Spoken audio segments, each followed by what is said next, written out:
Welcome back to another Did You Know video. I'm Bob, aka Night Angel, and let's dive into a set of 5 units interactions that are less known. If you want more absurd tips like this in the future, consider leaving a like, as it does help me a lot. Number 1. Did you know that any units in Monster Train cannot be larger than 6 spaces? This is a very obscure one that I only recently found out myself. In this post by OurExterminator922, he is unable to upgrade the Shadow Siege with the large zone because the Shadow Siege is already 6 spaces big. The large zone would technically make it 7 spaces, but the game does not allow a 7 spaces unit. I have another example here in the August 10th daily challenge.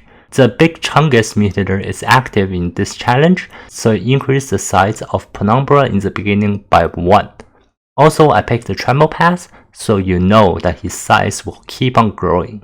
After the second Dark Forge upgrade, the Penumbra is already at 6 spaces.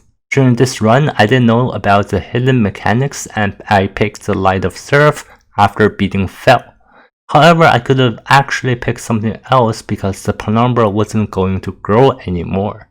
If you see here at the third Dark Forge upgrade, the size is still 6 on the Penumbra. Number 2, did you know that damage shield and armor would prevent you from taking lethal damage even if you have fragile? I think most people would know about the damage shield since it literally absorbs the damage. However, armor works too. Even though armor acts the same way as health, it fundamentally is not health. So we can actually have a wrathful Hornburger Prince do this. Well, that was... all I can say is, I don't see any nerfs on the one-horse tome. Number 3. Did you know that spikes and damage shield can work together, but revenge and damage shield can't? This is more of a tip that many people do actually know. However, some people have brought it up on Reddit, so I figured I'd address it in a video. The reason why spikes work with damage shield is because the 2-tip for spikes say, whenever a unit with spikes is attacked, the attacker takes 1 damage per stack. Even if that unit has damage shield, they are still being attacked.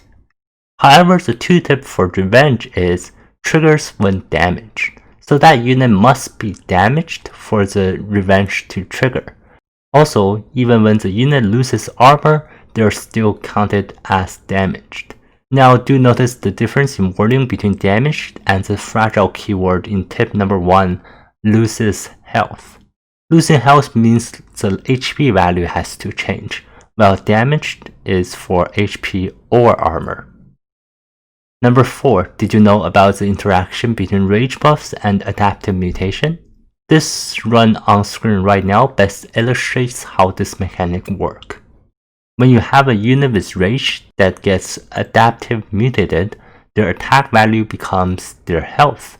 But instead of their health becoming their attack, they retain their rage, and so all of the rage attack still gets added onto their new attack value.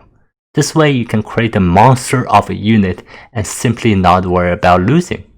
However, this situation is very rare since this adaptive mutation is the only card with this effect. Also, Adaptive Mutation is a rare card and can only be found in Awoken.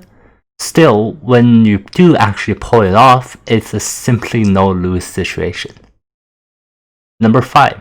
Did you know that the maximum space that the floor can expand to is 30?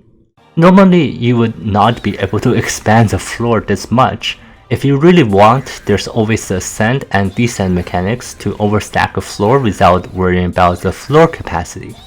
However, in this run, I was able to use an Endless Transcendent to repeatedly trigger the summon effect of the Archetype Penumbra and expanded the floor to its maximum. It's sad to see that there's only 30 spaces, but I mean, is there ever a time where all 30 spaces will be used? Here is a full run on screen right now for you to find out how I was able to get this combo working in the first place. So click on it and I'll see you over there.